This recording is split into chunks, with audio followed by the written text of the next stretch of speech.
ನಮಸ್ತೆ ಸ್ನೇಹಿತರೆ, ನಾನ್ ನಿಮ್ಮ ಪ್ರೀತಿಯ ಕನ್ನಡ ಮೇಷ್ಟ್ರು ಮಾರುತಿ ಕೆ. ಛತ್ತರ್. ತಮಗೆಲ್ಲರಿಗೂ ಜ್ಞಾನವೇ ಅಮೃತ ಯೂಟ್ಯೂಬ್ ಚಾನಲ್‌ಗೆ ಸ್ವಾಗತ.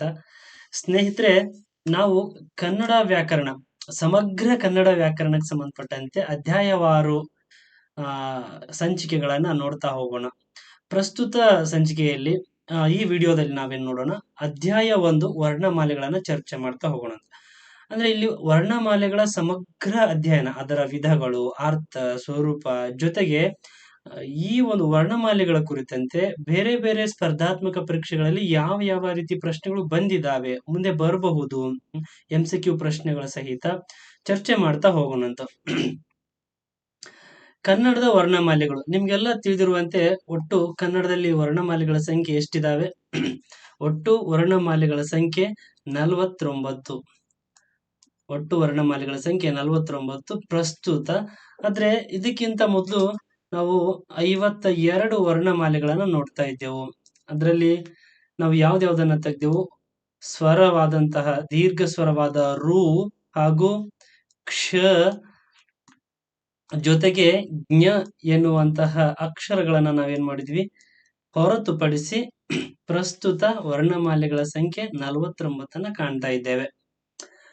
ಕನ್ನಡದ ವರ್ಣಮಾಲೆಗಳು 3 ಭಾಗಗಳನ್ನಾಗಿ ವಿಂಗಡಣೆ ಮಾಡ್ತೇವೆ.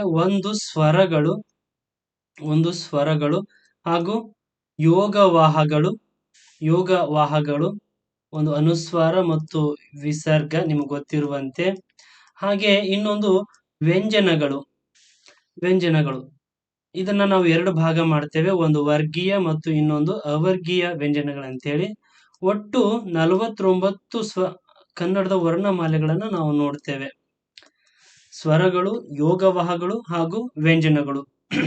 ನಾವೀಗ ಕನ್ನಡದ ವರ್ಣಮಾಲೆಗಳನ್ನ ಸಂಪೂರ್ಣವಾಗಿ ಅಭ್ಯಾಸ ಮಾಡ್ತಾ ಹೋಗೋಣಂತ. ಸ್ವರ ಅಂದ್ರೇನು, ವ್ಯಂಜನ ಅಂದ್ರೇನು, ಯೋಗವಾಹ ಅಂದ್ರೇನು, ಅದರಲ್ಲಿ ವಿಧಗಳು ಯಾವ್ಯಾವು, ವ್ಯಂಜನಗಳಲ್ಲಿ ವರ್ಗೀಯ ಮತ್ತು ಅವರ್ಗೀಯ ವ್ಯಂಜನಗಳು ಯಾವ್ಯಾವ ಬರ್ತವೆ, ಅದರ ವಿಧಗಳು ಯಾವ್ಯಾವು, ಮತ್ತು ಅಕ್ಷರಗಳು ಹುಟ್ಟುವ ಸ್ಥಾನಗಳು, ಮುಖ್ಯವಾಗಿ ಸ್ಪರ್ಧಾತ್ಮಕ ಪರೀಕ್ಷೆಯಲ್ಲಿ ಪ್ರಶ್ನೆಗಳು ಹುಟ್ಟುವಂತಹ ಸಂದರ್ಭವೇ ಇಲ್ಲಿ ಯಾವ ಯಾವ ಧ್ವನ್ಯಾಂಗಗಳಲ್ಲಿ ಯಾವ ಯಾವ ಅಕ್ಷರಗಳು ಹುಟ್ಟುತ್ತವೆ ಅನ್ನೋದ್ರ ಮೇಲೆ ಪ್ರಶ್ನೆಗಳು ಬರ್ತವೆ.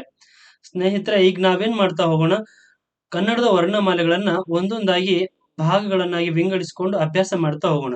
ಮೊದಲಿಗೆ ಸ್ವರಗಳು. ನಿಮ್ಗೆ ತಿಳಿದಿರುವಂತೆ ಸ್ವರಗಳ ಸಂಖ್ಯೆ ಎಷ್ಟು? 13. ಕನ್ನಡದ ವರ್ಣಮಾಲೆಯಲ್ಲಿ ಒಟ್ಟು 13 ಸ್ವರಗಳನ್ನ ನೋಡ್ತೇವೆ. ನಾವು ಇವುಗಳನ್ನ 2 ಭಾಗಗಳನ್ನಾಗಿ ಮಾಡ್ತೇವೆ, ಆದ್ರೆ ಉಚ್ಚಾರಣಾ ದೃಷ್ಟಿಯಿಂದ 3 ಭಾಗಗಳಾಗಿ ವಿಂಗಡಣೆ ಮಾಡುತ್ತೇವೆ. ಒಂದು ಹೃಸ್ವ, ದೀರ್ಘ, ಪ್ಲುತ.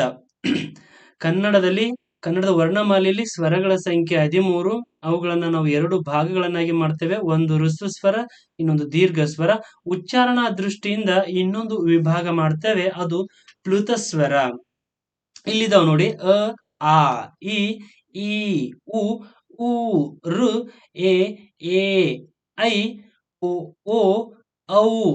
ಇವೆಲ್ಲವೂ ಕೂಡ ಸ್ವರಗಳಾಗಿರ್ತವೆ. ಇನ್ನೆರಡು ಉಳಿತಲ್ಲ, ನಾವು ಪ್ರಾಥಮಿಕ ಶಾಲೆಯಲ್ಲಿ ಕಲಿಬೇಕಾದಾಗ ಅದಿಂದ ಅಂ ಅಹವರೆಗೂ ಓದ್ಬಿಡ್ತೇವೆ. ಕೊನೆಗಿರುವಂತಹ ಅಂ ಅಹ ಯಾವುವು? ಅವುಗಳನ್ನು ನಾವು ಯೋಗವಾಹಗಳಂತ ಕರಿತೇವ? ಹೌದು. ಆದ್ರೆ ಯೋಗವಾಹಗಳಂದ್ರೆ ಒಂದು ಅಕ್ಷರ ಗಾತ್ರದ 1 ಸೊನ್ನೆ, ಇನ್ನೊಂದು ಮೇಲೆ ಮತ್ತು ಕೆಳಗೆ 2 ಚಿಕ್ಕ ಗಾತ್ರದ ಸೊನ್ನೆಗಳು. ಒಂದನ್ನ ನಾವು ಅನುಸ್ವಾರ ಅಂತ ಹೇಳಿ ಕರಿತೇವೆ, ಅನುಸ್ವಾರ. ಇನ್ನೊಂದು ವಿಸರ್ಗ ಅಂತೇಳಿ ಕರಿತೇವೆ, ಅನುಸ್ವರ, ವಿಸರ್ಗ. ಇಲ್ಲಿ ನೋಡಿ, ಈಗ ಋಸ್ವ ಸ್ವರದ ಬಗ್ಗೆ ಅಭ್ಯಾಸ ಮಾಡ್ತಾ ಬರೋಣ ಅಂತ. ಋಸ್ವ ಸ್ವರ ಎಂದ್ರೇನು? ಕೇವಲ ಒಂದು ಮಾತ್ರ ಕಾಲಾವಧಿಯಲ್ಲಿ ಉಚ್ಚರಿಸಲ್ಪಡುವ ಸ್ವರ ಅಕ್ಷರಕ್ಕೆ ಋಸ್ವ ಸ್ವರ ಅಂತ ಹೇಳಿ ಕರಿತೇವೆ. ಯಾವ್ಯಾವ ಋಸ್ವ ಸ್ವರಗಳು? ಅ, ಆ, ಇ, ಈ, ಉ, ಊ, ಋ,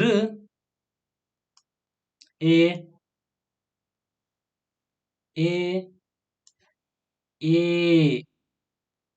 ಐ, ಓ ಹಾಗೂ ಔ.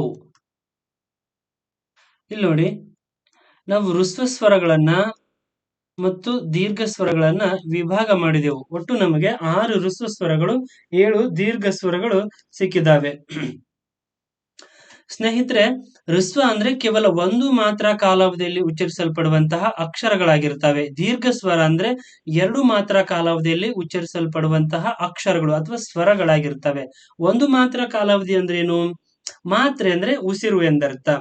ಯಾವ ಸ್ವರವನ್ನ ನಾವು ಓದ್ಲಿಕ್ಕೆ ಕೇವಲ ಒಂದೇ ಉಸಿರಿನಲ್ಲಿ ತೆಗೆದುಕೊಳ್ತೇವೆ ಅಂದ್ರೆ ಕಡಿಮೆ ಉಸಿರು ಅಂತ ಅರ್ಥ.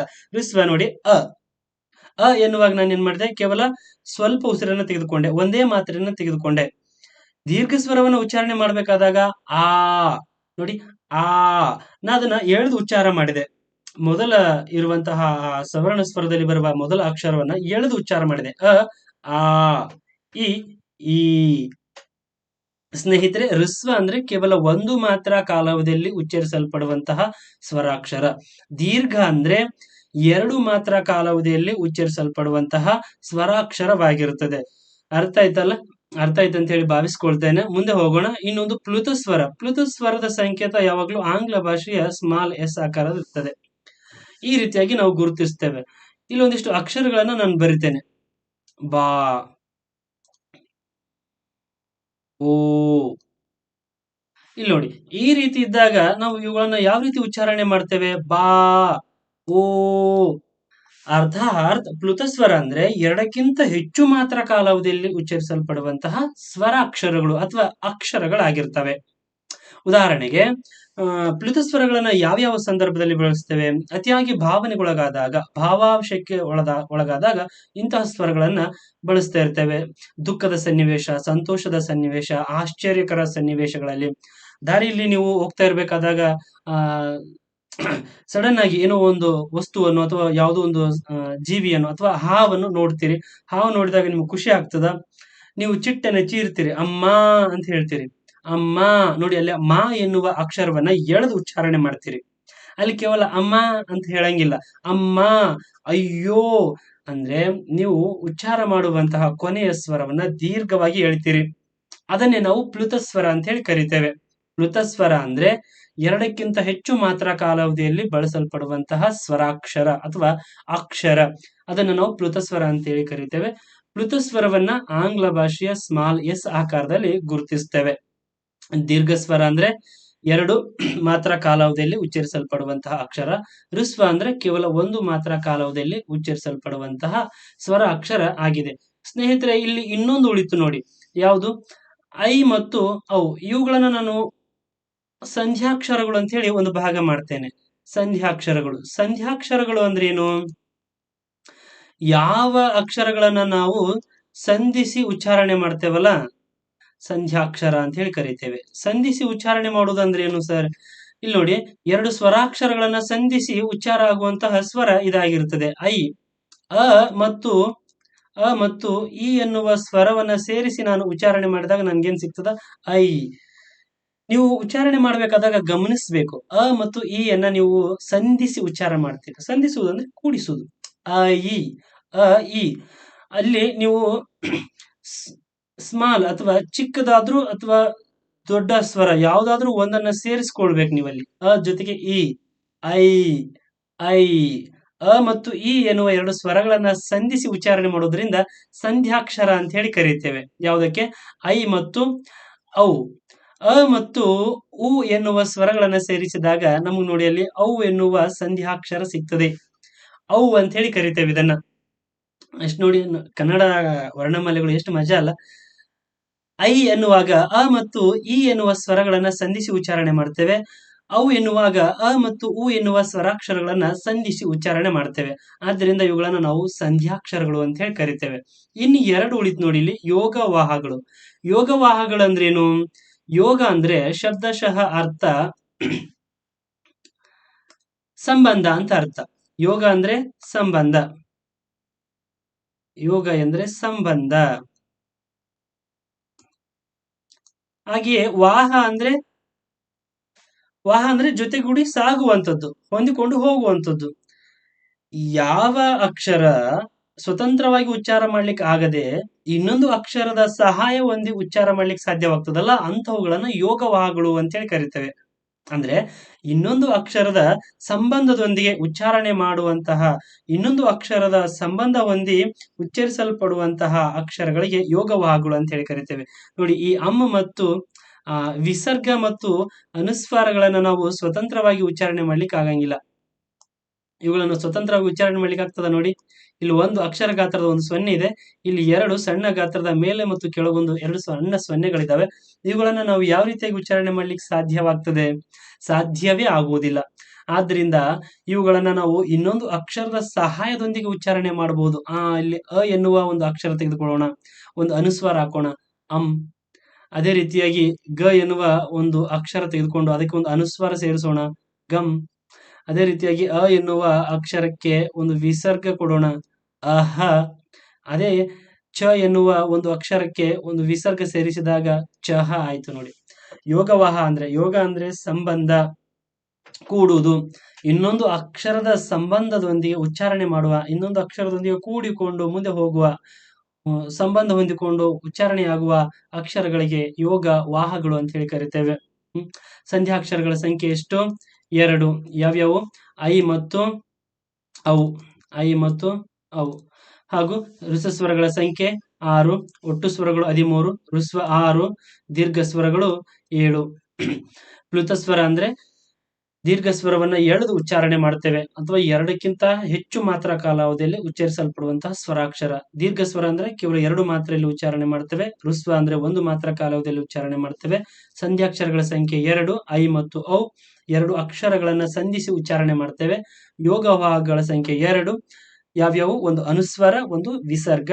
ಯೋಗವಾಹ ಪದದ ಅರ್ಥ ಏನು? ಇನ್ನೊಂದು ಅಕ್ಷರದ ಸಂಬಂಧ ಹೊಂದಿ ಉಚ್ಚಾರಣೆಯಾಗುವಂತಹ ಅಕ್ಷರಕ್ಕೆ ಯೋಗವಾಹಗಳು ಅಂತೇಳಿ ಕರೀತೇವೆ. ಸ್ನೇಹಿತರೆ, ಇನ್ನು ಮುಂದೆ ಹೋಗೋಣ.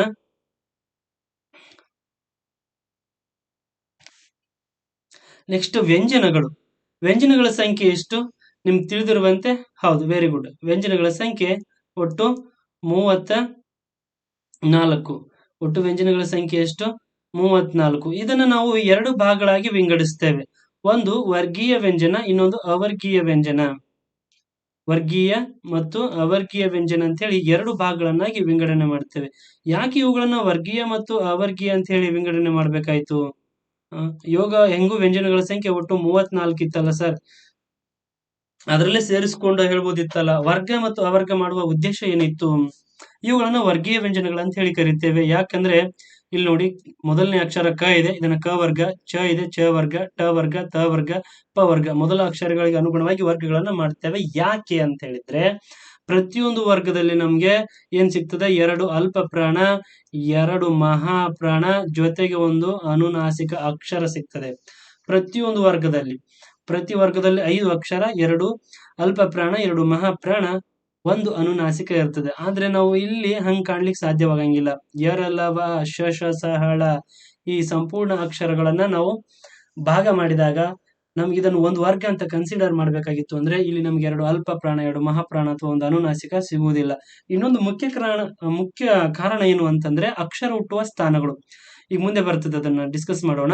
ಇಲ್ಲಿ ನೋಡಿ, ಈ ಕ ಅನ್ನುವ ವರ್ಗ ಸಂಪೂರ್ಣವಾಗಿ ಇಲ್ಲಿ ಒಂದು ಧ್ವನ್ಯಾಂಗದಲ್ಲಿ ಹುಟ್ಟುಕೊಳ್ತದೆ, ಒಂದು ಧ್ವನ್ಯಾಂಗದಲ್ಲಿ ಹುಟ್ಟುಕೊಳ್ತದೆ. ಅರ್ಥ ಆಯ್ತಾ? ಇನ್ನು ಇಲ್ಲಿ ನೋಡಿ, ಚಚ ಜಜನ್ಯ ಎನ್ನುವಂತಹ ವರ್ಗ, ಚ ವರ್ಗ, ಇದು ಒಂದು ಧ್ವನ್ಯಾಂಗದಲ್ಲಿ ಹುಟ್ಟುಕೊಳ್ತದೆ. ಅದೇ ರೀತಿಯಾಗಿ ಟ ವರ್ಗ, ತ ವರ್ಗ, ಪ ವರ್ಗ, ಪ್ರತಿಯೊಂದು ಧ್ವನ್ಯಾಂಗಗಳು ಪ್ರತಿಯೊಂದು ವರ್ಗಗಳು ಒಂದೊಂದು ಧ್ವನ್ಯಾಂಗಗಳಲ್ಲಿ ಹುಟ್ಟುಕೊಳ್ತವೆ. ಆದ ಕಾರಣ ಇವುಗಳನ್ನ ನಾವು ವರ್ಗೀಯ ವ್ಯಂಜನಗಳು ಅಂತ ಹೇಳಿ ಕರಿತೇವೆ. ಇವುಗಳನ್ನ ಅವರ್ಗೀಯ ವ್ಯಂಜನಗಳು ಅಂತ ಹೇಳಿ ಕರಿತೇವೆ. ಈ ವರ್ಗೀಯ ವ್ಯಂಜನಗಳ ಸಂಖ್ಯೆ 25. ವರ್ಗೀಯ ವ್ಯಂಜನಗಳ ಸಂಖ್ಯೆ 25, ಅವರ್ಗೀಯ ವ್ಯಂಜನಗಳ ಸಂಖ್ಯೆ 9. ಈ ವರ್ಗೀಯ ವ್ಯಂಜನಗಳನ್ನು ನಾವು ಅಭ್ಯಾಸ ಮಾಡ್ತಾ ಹೋಗೋಣ ಅಂತ. ಅಲ್ಪ ಪ್ರಾಣ ಅಂದ್ರೇನು, ಮಹಾಪ್ರಾಣ ಅಂದ್ರೇನು ನೋಡ್ತಾ ಬರೋಣ ಅಂತ.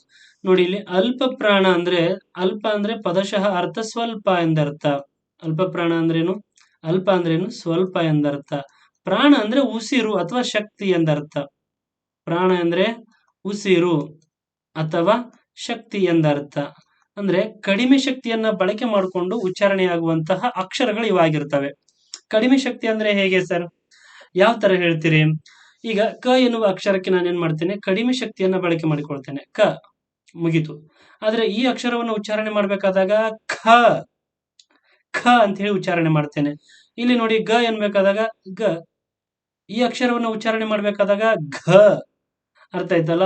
ಆದ್ರಿಂದ ಅಲ್ಪ ಪ್ರಾಣ ಅಂದ್ರೆ ಕಡಿಮೆ ಉಸಿರನ್ನ ಬಳಕೆ ಮಾಡಿಕೊಂಡು ಅಥವಾ ಕಡಿಮೆ ಶಕ್ತಿಯನ್ನ, ಸ್ವಲ್ಪ ಶಕ್ತಿಯನ್ನ ಬಳಕೆ ಮಾಡಿಕೊಂಡು ಉಚ್ಚಾರಣೆ ಮಾಡುವ ಅಕ್ಷರಗಳು ಅಲ್ಪ ಪ್ರಾಣ.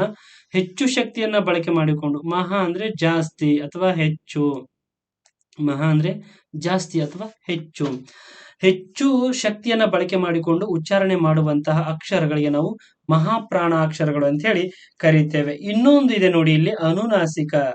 ನಾಸಿಕ ಅಂದ್ರೆ ಏನು? ಮೂಗು. ನಿಮ್ಗೆ ಗೊತ್ತಾಗ್ತದ, ನಾಸಿಕ ಅಂದ್ರೆ ಮೂಗು. ಯಾವ ಅಕ್ಷರಗಳನ್ನ ಮೂಗಿನ ಸಹಾಯದಿಂದ ಉಚ್ಚಾರಣೆ ಮಾಡ್ತೇವಲ್ಲ ಅಂತಹ ಅಕ್ಷರಗಳಿಗೆ ಅನುನಾಸಿಕ ಅಂತ ಹೇಳಿ ಕರಿತೇವೆ. ಅನು ಅಂದ್ರೆ ಸಹಾಯ ಅಂತ. ಮೂಗಿನ ಸಹಾಯದಿಂದ ಉಚ್ಚಾರಣೆ ಮಾಡುವ ಅಕ್ಷರಗಳಿಗೆ ಅನುನಾಸಿಕ ಅಕ್ಷರಗಳು ಅಂತ ಹೇಳಿ ಕರಿತೇವೆ. ಅಯ್ಯೋ ಸರ್, ನೀವು ಹೇಳೋ ಪ್ರಕಾರ ಮೂಗಿನ ಸಹಾಯ ಇಲ್ಲದೆ ಇವುಗಳನ್ನ ಉಚ್ಚಾರಣೆ ಮಾಡ್ಲಿಕ್ಕೆ ಸಾಧ್ಯವೇ ಇಲ್ಲವಾ? ಸಾಧ್ಯವೇ ಇಲ್ಲ. ನೀವು ಪ್ರಯತ್ನಿಸಬಹುದು ಮೂಗಿನ ಸಹಾಯ ಇಲ್ಲದೆ. ಈಗ ನಾನು ಮಾತಾಡ್ಬೇಕಾದಾಗ ಮೂಗಿನ ಸಹಾಯ ತೆಗೆದುಕೊಂಡಿದ್ದೇನೆ. ಪ್ರಾಣವಾಯು ಒಳಗಡೆ ಹೊರಗಡೆ ಹೋಗಿ ಬರ್ತಾ ಇದೆ. ಈಗ ಮೂಗಿನ ಸಹಾಯವಿಲ್ಲದೆ ಮುಚ್ಚಿಕೊಂಡು, ಮೂಗನ ಮುಚ್ಚಿಕೊಂಡು ಉಚ್ಚಾರಣೆ ಮಾಡ್ತಾ ಹೋಗೋಣ. ಯ ಯ ಯ ನ ನ ನ. ನೋಡಿ, ಯಾವ ಎಲ್ಲಾ ಅಕ್ಷರಗಳನ್ನು ಉಚ್ಚಾರಣೆ ಮಾಡಿದ್ರು ಕೇವಲ ಧ್ವನಿ ಒಂದೇ ತೆರನಾಗಿ ಬರ್ತದೆ. ಧ್ವನಿಯಲ್ಲಿ ಭೇದತೆ ಇಲ್ಲ, ವ್ಯತ್ಯಾಸಗಳೇ ಇಲ್ಲ. ಅರ್ಥ ಆಯ್ತಲ್ಲ. ಆದ್ರಿಂದ ಮೂಗಿನ ಸಹಾಯದಿಂದ ಉಚ್ಚಾರಣೆ ಮಾಡಬೇಕಾದಾಗ ಧ್ವನಿಯಲ್ಲಿ ಭೇದತೆ ಬರ್ತದೆ, ವ್ಯತ್ಯಾಸ ಬರ್ತದೆ. ಯ ನ್ಯ ನ ನ ಮ. ಹೌದಾ? ಈಗ ಮೂಗಿನ ಸಹಾಯವನ್ನು ತೆಗೆದುಕೊಂಡು ನಾನು ಉಚ್ಚಾರಣೆ ಮಾಡ್ತೇನೆ. ಅದೇ ಮೂಗಿನ ಸಹಾಯ ಇಲ್ಲದೆ ಉಚ್ಚಾರಣೆ ಮಾಡಿದ್ರೆ ಒಂದೇ ಧ್ವನಿ ಬರ್ತದೆ. ಅದಕ್ಕಾಗಿ ಮೂಗಿನ ಸಹಾಯವಿಲ್ಲದೆ ಇವುಗಳನ್ನ ಉಚ್ಚಾರಣೆ ಮಾಡ್ಲಿಕ್ಕೆ ಸಾಧ್ಯವಿಲ್ಲ. ಅದರ ಸಹಾಯದಿಂದ, ನಾಸಿಕದ ಸಹಾಯದಿಂದ ಉಚ್ಚಾರಣೆ ಮಾಡ್ಲಿಕ್ಕಾಗಿಯೇ ಇವುಗಳನ್ನ ನಾವು ಅನುನಾಸಿಕಗಳು ಅಂತ ಹೇಳಿ ಕರೆದೆವು. ಇಲ್ಲಿ ನೋಡಿ, ಮಹಾಪ್ರಾಣ ಅಂದ್ರೆ ಹೆಚ್ಚು ಉಸಿರನ್ನ ಅಥವಾ ಹೆಚ್ಚು ಶಕ್ತಿಯನ್ನ ಬಳಕೆ ಮಾಡಿಕೊಂಡು ಉಚ್ಚಾರಣೆ ಮಾಡುವಂತಹ ಅಕ್ಷರಗಳು ಇವಾಗಿದ್ದಾವೆ. ಘ, ಝ, ಢ, ಧ, ಭ. ಇವುಗಳನ್ನ ನಾವು ಇದೇ ರೀತಿಯಾಗಿ ಉಚ್ಚಾರಣೆ ಮಾಡಬೇಕು. ಗ, ಜ, ಡ, ದ, ಬ. ಅಲ್ಪ ಪ್ರಾಣ ತೆಗೆದುಕೊಂಡು ಉಚ್ಚಾರಣೆ ಮಾಡಬೇಕಾದಾಗ ಮತ್ತು ಮಹಾಪ್ರಾಣ ತೆಗೆದುಕೊಂಡು ಉಚ್ಚಾರಣೆ ಮಾಡಬೇಕಾದಾಗ ವ್ಯತ್ಯಾಸಗಳಿರ್ತವೆ. ಇವುಗಳನ್ನ ನಾವು ಕ ವರ್ಗ ಅಂತ ಕರೀಲಿಕ್ಕೆ ಚ ವರ್ಗ, ಟ ವರ್ಗ, ತ ವರ್ಗ, ಪ ವರ್ಗ, ಯಾಕೆ ಈ ರೀತಿಯಾಗಿ ವರ್ಗಗಳನ್ನ ಮಾಡಿಕೊಂಡಿದೆವು? ನಿಮ್ಗೆ ಗೊತ್ತಿರಬೇಕು. ಒಂದು ವರ್ಗದಲ್ಲಿ ಎರಡು ಅಲ್ಪ ಪ್ರಾಣ, ಎರಡು ಅಲ್ಪ ಪ್ರಾಣ, ಎರಡು ಮಹಾಪ್ರಾಣಗಳಿದಾವೆ ನೋಡಿ. ಎರಡು ಮಹಾಪ್ರಾಣ ಜೊತೆಗೆ ಒಂದು ಅನುನಾಸಿಕ ಇದೆ. ಎರಡು ಅಲ್ಪ ಪ್ರಾಣ, ಎರಡು ಮಹಾಪ್ರಾಣ, ಒಂದು ಅನುನಾಸಿಕ ಅಕ್ಷರ ಇದೆ. ಆದ್ದರಿಂದ ಒಂದು ವರ್ಗ. ಮುಖ್ಯವಾಗಿ ಇನ್ನೊಂದು ಮುಖ್ಯ ಕಾರಣ ಏನು ಅಂದ್ರೆ, ಈ ವರ್ಗಗಳನ್ನ ಮಾಡ್ಲಿಕ್ಕೆ ಅಕ್ಷರ ಹುಟ್ಟುವ ಸ್ಥಾನಗಳು, ಅಕ್ಷರ ಹುಟ್ಟುವಂತಹ ಸ್ಥಾನಗಳು, ಅವುಗಳನ್ನ ನಾವು ಅವರ್ಗೀಯ ವ್ಯಂಜನಗಳಾದ ನಂತರ ನೋಡ್ಕೊಂಡು ಮುಂದೆ ಹೋಗೋಣ ಅಂತ. ಇನ್ನು ನೆಕ್ಸ್ಟ್ ಅವರ್ಗೀಯ ವ್ಯಂಜನಗಳು. ಅವರ್ಗೀಯ ವ್ಯಂಜನಗಳ ಸಂಖ್ಯೆ ಎಷ್ಟು? ಅವರ್ಗೀಯ ವ್ಯಂಜನಗಳ ಸಂಖ್ಯೆ 9. ಯಾವ್ಯಾವ ಅವರ್ಗೀಯ ವ್ಯಂಜನಗಳು? ನಿಮ್ಗೆ ಗೊತ್ತಿರುವಂತೆ ಅವರ್ಗೀಯ ವ್ಯಂಜನಗಳು ಯ, ರ, ಲ, ವ, ಶ, ಶ, ಸ, ಹ, ಳ. ನೋಡಿ, ನಾವು ವ್ಯಂಜನಗಳನ್ನ ಓದ್ಬೇಕಾದಾಗ ಯಾವಾಗ್ಲೂ ಸಂಪೂರ್ಣ ಅಕ್ಷರ ರೀತಿಯಲ್ಲಿ ಓದಬಾರ್ದು. ಯ, ರ, ಲ ಈ ರೀತಿಯಾಗಿ ಓದಬಾರ್ದು. ಯ, ರ, ಲ ಈ ರೀತಿಯಾಗಿ ಉಚ್ಚಾರಣೆ ಮಾಡ್ಬೇಕು. ಅಂದ್ರೆ ಇದು ಮಾತ್ರ ಒಂದು ವ್ಯಂಜನಾಕ್ಷರ ಅಂತ ಕರೆಸಿಕೊಳ್ತದೆ. ಇವುಗಳನ್ನ ನಾವು ವ್ಯಂಜನಾಕ್ಷರಗಳು ಅಂತ ಕರೀಲಿಕ್ಕೆ ಸಾಧ್ಯವಿಲ್ಲ. ಅಲ್ಲಿ ಮೇಲ್ಗಡೆ ನೋಡಿದೇವಲ್ಲ ಕ, ಕ, ಗ, ಗ, ಆ ರೀತಿ ಇರಬಾರ್ದು. ಕ ವ್ಯಂಜನ್, ಖ ವ್ಯಂಜನ್, ಗ ವ್ಯಂಜನ್, ಘ ವ್ಯಂಜನ್ ಈ ರೀತಿ ಇರಬೇಕು. ಅದು ಅವುಗಳನ್ನೇ ನಾವು ಪೂರ್ಣ ವ್ಯಂಜನಾಕ್ಷರಗಳು ಅಂತ ಹೇಳಿ ಕರಿತೇವೆ. ಈ ರೀತಿ ಇದ್ರೆ ಅವುಗಳನ್ನ ನಾವು ಗುಣಿತಾಕ್ಷರಗಳು ಅಂತ ಹೇಳಿ ಕರಿತೇವೆ, ಬಳ್ಳಿಗಳು ಅಂತ ಹೇಳಿ ಕರಿತೇವೆ. ಅದೇನೇ ಇರ್ಲಿ, ಈಗ ಅವರ್ಗೀಯ ವ್ಯಂಜನಗಳ ಸಂಖ್ಯೆ ಎಷ್ಟು? 9. ಯ, ರ, ಲ, ವ, ಶ, ಶ, ಸ, ಹ, ಳ. ಯಾಕೆ ಇವುಗಳನ್ನ ನಾವು ಅವರ್ಗೀಯ ಅಂತ ಮಾಡಿದೆವು ಅಂದ್ರೆ, ಇವುಗಳನ್ನ ವರ್ಗಕ್ಕೆ ಸೇರಿಸಲಿಕ್ಕೆ ಅದರದೇ ಆದ ನಿರ್ದಿಷ್ಟ ನಿಯಮಗಳನ್ನ ಇವು ಹೊಂದಿಲ್ಲ. ಆದ್ರಿಂದ ಇವುಗಳನ್ನ ಹೊರಗಡೆ ಇಟ್ಟಿದ್ದೇವೆ. ಇನ್ನೊಂದು ನೋಡಿ, ಇಲ್ಲಿ ಕ್ಷ ಜ್ಞ ಇತ್ತು ಮೊದಲು. ನಾವೆಲ್ಲ ಕಲಿಬೇಕಾದಾಗ ಕ್ಷ ಜ್ಞ ಜೊತೆಗೂಡಿ ಕಲಿತಾ ಇದ್ದೆವು. ಆದ್ರೆ ಈಗ ಇವುಗಳನ್ನ ತೆಗೆದುಹಾಕಿದ್ದಾರೆ. ಯಾಕೆ ತೆಗೆದಿದ್ದಾರೆ? ಕಾರಣ, ಕ್ಷ ಅನ್ನೋದು ಒಂದು ಒತ್ತಕ್ಷರ ಆಗ್ತದೆ. ಇಲ್ಲಿ ನೋಡಿ, ಈ ಶ ಅಡಿ ಒತ್ತು. ಹಾಗಾದ್ರೆ ಇಲ್ಲಿ ಒಂದು ಅಕ್ಷರ ಇದೆಯಲ್ಲ, ಪರಿಪೂರ್ಣ ಅಕ್ಷರ. ಕ ಅನ್ನೋದು ಒಂದು ಪರಿಪೂರ್ಣ ಅಕ್ಷರ. ಮತ್ತು ಇವು ಈಗ ಆಲ್ರೆಡಿ ಬಂದಿದಾವಲ್ಲ, ವರ್ಣಮಾಲೆಯಲ್ಲಿ ಪ್ರಸ್ತುತ ಇದ್ದಾವಲ್ಲ, ಇದು ಹೊಸ ಅಕ್ಷರ ಏನಲ್ಲ. ಅರ್ಥ ಆಯ್ತಾ? ಹೊಸ ಅಕ್ಷರ ಅಲ್ಲ. ಕ ಅನ್ನೋದು ಆಲ್ರೆಡಿ ವರ್ಣಮಾಲೆಯಲ್ಲಿ ಇದೆ. ಶ ಅನ್ನೋದು ಇದು ಒತ್ತಕ್ಷರ. ಈ ಶದ ಒತ್ತಕ್ಷರ. ಇಲ್ಲಿ ಜ ಅನ್ನೋದು ಕೂಡ ಚ ಚ ಜ ಜ ಜ್ಞ ಅನ್ನೋದ್ ನೋಡ್ತೇವೆ ನಾವಲ್ಲಿ. ಅಲ್ಲಿ ವರ್ಗೀಯ ವ್ಯಂಜನದಲ್ಲಿ ಬರ್ತದೆ. ಜ್ಞ ಅನ್ನೋದು ಚ ಚ ಜ ಜ ಜ್ಞದಲ್ಲಿ ಅಲ್ಲೇ ಬರ್ತದೆ ಇದು ಕೂಡ. ಆದ್ರಿಂದ ಇವುಗಳು ಪ್ರತ್ಯೇಕ ಅಕ್ಷರಗಳು ಅಂತ ಹೇಳಿ ನಾವು ಕನ್ಸಿಡರ್ ಮಾಡ್ಲಿಕ್ಕೆ ಸಾಧ್ಯವಿಲ್ಲ ಅಂತ ಯಾರು ಹೇಳ್ತಾರೆ? ಆಧುನಿಕ ವ್ಯಾಕರಣ ಶಾಸ್ತ್ರಜ್ಞರು ಹೇಳ್ತಾರೆ. ಆದ ಕಾರಣ ಇವುಗಳನ್ನು ನಾವು ಮೂಲಾಕ್ಷರಗಳ ಪಟ್ಟಿಯಿಂದ ತೆಗೆದಿದ್ದೇವೆ. ಒಟ್ಟು 52ರಲ್ಲಿ 49. ಇನ್ನೊಂದು ರು ಎನ್ನುವ ಸ್ವರ, ದೀರ್ಘ ಸ್ವರ. ಇದನ್ನ ಯಾಕೆ ತೆಗೆದಿದ್ದೇವೆ ಅಂದ್ರೆ, ಈ ಅಕ್ಷರದಿಂದ ಉತ್ಪಾದನೆಯಾಗುವ ಪದಗಳ ಕೊರತೆ ಅಥವಾ ಪದಗಳ ಇಲ್ಲದೆ ಇರುವಂತದ್ದು. ರು ಎನ್ನುವ ಅಕ್ಷರವನ್ನ ಬಳಕೆ ಮಾಡಿಕೊಂಡು ಅತ್ಯಂತ ಕಡಿಮೆ ಪದಗಳು ಇರುವುದರಿಂದ ಅಥವಾ ಪದಗಳು ಸಿಗದೇ ಇರುವುದರಿಂದ ಈ ಅಕ್ಷರ ನಮಗೆ ಉತ್ಪಾದನೆ ಅಥವಾ ಪದಗಳ ಉತ್ಪಾದನೆಯಲ್ಲಿ ಕಾರ್ಯವೇ ನಿರ್ವಹಿಸದಿರುವುದರಿಂದ ಅಥವಾ ಯಾವುದೇ ಪದಗಳು ಸಿಗದೇ ಇರುವುದರಿಂದ ಇದನ್ನು ನಾವು ಹೊರಗಡೆ ಇಟ್ಟಿದ್ದೆವು. ರು, ಕ್ಷ, ಜ್ಞ ಈ 3 ಅಕ್ಷರಗಳನ್ನು ಹೊರತುಪಡಿಸಿ ಒಟ್ಟು ನಮಗೆ ಎಷ್ಟು ಮೂಲಾಕ್ಷರಗಳು?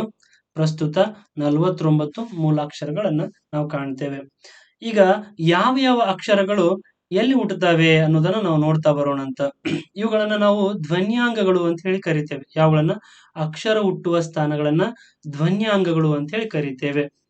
ಧ್ವನ್ಯಾಂಗಗಳು ಅಂದ್ರೆ ಯಾವ್ಯಾವು? ಕಂಠ್ಯ, ತಾಲವ್ಯ, ಮೂರ್ಧನ್ಯ, ದಂತ್ಯ, ಓಷ್ಟ್ಯ. ಅರೆ, ಕಂಠ್ಯ ಅಂದ್ರೆ ಏನು? ಕಂಠ ಅಂದ್ರೆ ಈ ಭಾಗ ಇಲ್ಲಿ ಕಾಣಿಸ್ತದಲ್ಲ, ನಮ್ಮ ಧ್ವನಿ ಪೆಟ್ಟಿಗೆಯಲ್ಲಿ ಇದೆಯಲ್ಲ ಈ ಭಾಗ, ಇದನ್ನ ನಾವು ಕಂಠ ಅಂತೇಳಿ ಕರಿತೇವೆ. ನೀವಿಲ್ಲಿ ನೋಡಬಹುದು ಚಿತ್ರದಲ್ಲಿ. ಇದನ್ನ ಕಂಠ ಅಂತೇಳಿ ಕರಿತೇವೆ. ಈ ಭಾಗದಲ್ಲಿ ಹುಟ್ಟುವ ಅಕ್ಷರಗಳನ್ನ ಕಂಠಾಕ್ಷರಗಳು ಅಂತ ಕರಿತೇವೆ. ಅಥವಾ ಕಂಠದ ಸಹಾಯದಿಂದ ಉಚ್ಚರಿಸಲ್ಪಡುವ ಅಕ್ಷರಗಳಿಗೆ ಕಂಠಾಕ್ಷರಗಳು ಅಂತ ಹೇಳಿ ಕರಿತೇವೆ. ಯಾವ್ಯಾವ ಕಂಠಾಕ್ಷರಗಳು? ಅ, ಆ, ಖ, ಖ, ಗ, ಘ, ಞ, ಹ ಒಂದು ಅನುಸ್ವಾರ, ಇನ್ನೊಂದು ವಿಸರ್ಗ. ಅದು ಹೇಗೆ ನೀವು ಖಚಿತವಾಗಿ ಹೇಳ್ತೀರಿ ಈ ಅಕ್ಷರಗಳು ಇಲ್ಲೇ ಹುಟ್ಟುತ್ತವೆ ಅಂತ? ನಿಮ್ಮ ತೋರು ಬೆರಳನ್ನ ನೀವು ನಿಮ್ಮ ಕಂಠದ ಮೇಲೆ ಇರಿಸಬೇಕು. ನಿಮ್ಮ ತೋರು ಬೆರಳು ಪ್ರಯತ್ನಿಸಬೇಕು. ಒಮ್ಮೆ ತೋರು ಬೆರಳನ್ನ ಕಂಠದ ಮೇಲೆ ಇರಿಸಿ ಈಗ ಅಕ್ಷರಗಳನ್ನ ವಾಚಿಸಬೇಕು. ಅಕ್ಷರಗಳನ್ನ ನೀವು ವಾಚಿಸ್ತಾ ಹೋಗ್ರಿ, ಹೇಳ್ತಾ ಹೋಗ್ರಿ. ಅ, ಆ, ಕ, ಖ, ಗ, ಘ, ಞ, ಹ, ಹ, ಅಂ, ಅಹ. ಅಂ ಅಥವಾ ಅಹ ಯಾವ್ದಾದ್ರು ಒಂದು ಅನುಸ್ವಾರ ಅಥವಾ ವಿಸರ್ಗ ಇನ್ನೊಂದು ಅಕ್ಷರದ ಸಹಾಯದೊಂದಿಗೆ ನೀವು ಉಚ್ಚಾರಣೆ ಮಾಡ್ರಿ. ಇಲ್ಲಿ ಏನಾಗ್ತದ? ಗಾಳಿ ಒಳಗಿನಿಂದ ಹೊರಡುತ್ತದೆ. ಹೊಟ್ಟೆಯಿಂದ ಅಥವಾ ನಾಭಿಯಿಂದ ಹೊರಟಂತಹ ಗಾಳಿ ಇಲ್ಲಿ ತಡೆ ಹಿಡಿಯಲ್ಪಡುತ್ತದೆ. ಆ ಸಂದರ್ಭಗಳಲ್ಲಿ ಈ ಅಕ್ಷರಗಳು ಅಲ್ಲಿ ಉತ್ಪಾದನೆ ಆಗ್ತವೆ, ಹುಟ್ಟುತ್ತವೆ. ಅದಕ್ಕಾಗಿ ಇವುಗಳನ್ನ ನಾವು ಏನಂತ ಕರಿತೀವಿ? ಕಂಠ್ಯಾಕ್ಷರಗಳು ಅಂತ ಹೇಳಿ ಕರಿತೇವೆ. ಇನ್ನೊಂದು ನೋಡಿ, ತಾಲವ್ಯ. ತಾಲು ಅಂದ್ರೆ ದವಡೆ ಅಂತ ಅರ್ಥ. ದವಡೆ. ಇಲ್ಲಿ ನೋಡಿ, ಮೇಲಿನ 2 ದವಡೆಗಳು ಇದಾವಲ್ಲ, ಈ ದವಡೆಯ ಸಹಾಯದಿಂದ ಉಚ್ಚಾರಣೆ ಆಗುವಂತಹ ಅಕ್ಷರಗಳಿಗೆ ನಾವೇನಂತ ಕರಿತೀವಿ? ತಾಲವ್ಯಾಕ್ಷರಗಳು ಅಂತ ಹೇಳಿ ಕರಿತೇವೆ. ದವಡೆಯ ಸಹಾಯದಿಂದ ಉಚ್ಚರಿಸಲ್ಪಡುವ ಅಕ್ಷರಗಳಿಗೆ ತಾಲವ್ಯಾಕ್ಷರಗಳು. ಇಲ್ಲಿ ಕಾಣಿಸ್ತದಲ್ಲ, ಇದನ್ನ ನಾವು ದವಡೆ ಅಂತ ಹೇಳಿ ಕರಿತೇವೆ, ತಾಲವ್ಯ ಅಂತ ಹೇಳಿ ಕರಿತೇವೆ. ಉಚ್ಚಾರಣೆ ಮಾಡಿ. ಇ, ಈ, ಚ, ಛ, ಜ, ಝ, ಞ, ಯ, ಶ. ಈ ಎನ್ನುವ ಸ್ವರವನ್ನ ಉಚ್ಚಾರಣೆ ಮಾಡಬೇಕಾದಾಗ ನಿಮ್ಮ ನಾಲಿಗೆ ಮೇಲಿನ 2 ದವಡೆಗಳಿಗೆ ತಾಗಿಕೊಳ್ತದೆ. ತಾಗುವುದು ಅಂದ್ರೆ ಸ್ಪರ್ಶಿಸುವುದು. ಅಲ್ಲೇನು ಟಚ್ ಆಗುವುದು ಅಂತ ಕರಿತಿರಲ್ಲ ಆಂಗ್ಲ ಭಾಷೆಯಲ್ಲಿ. ಸ್ಪರ್ಶ ಆಗ್ತದೆ ನೋಡಿ. ನಿಮ್ಮ ನಾಲಿಗೆ ಮೇಲಿನ 2 ದವಡೆಗಳಿಗೆ ಸ್ಪರ್ಶಿಸ್ತದೆ. ಇ, ಈ, ಚ, ಛ, ಜ, ಝ, ಞ, ಯ, ಶ. ಶಂಕುಶ ಉಚ್ಚಾರ ಮಾಡ್ಬೇಕು. ಷಣ್ಮುಖ ಶ ಅಲ್ಲ. ಷಣ್ಮುಖ ಶ ಅಂದಾಗ ನಾಲಿಗೆ ಮೇಲ್ ಹೋಗ್ತದೆ.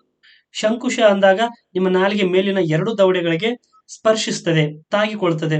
ಆದ್ರಿಂದ ನೋಡಿ, ದವಡೆಗೆ ತಾಗಿಕೊಂಡು ಅಕ್ಷರಗಳು ಉತ್ಪಾದನೆ ಆಗುವುದರಿಂದ ಇವುಗಳನ್ನ ನಾವು ತಾಲವ್ಯಾಕ್ಷರಗಳು ಅಂತ ಹೇಳಿ ಕರಿತೇವೆ.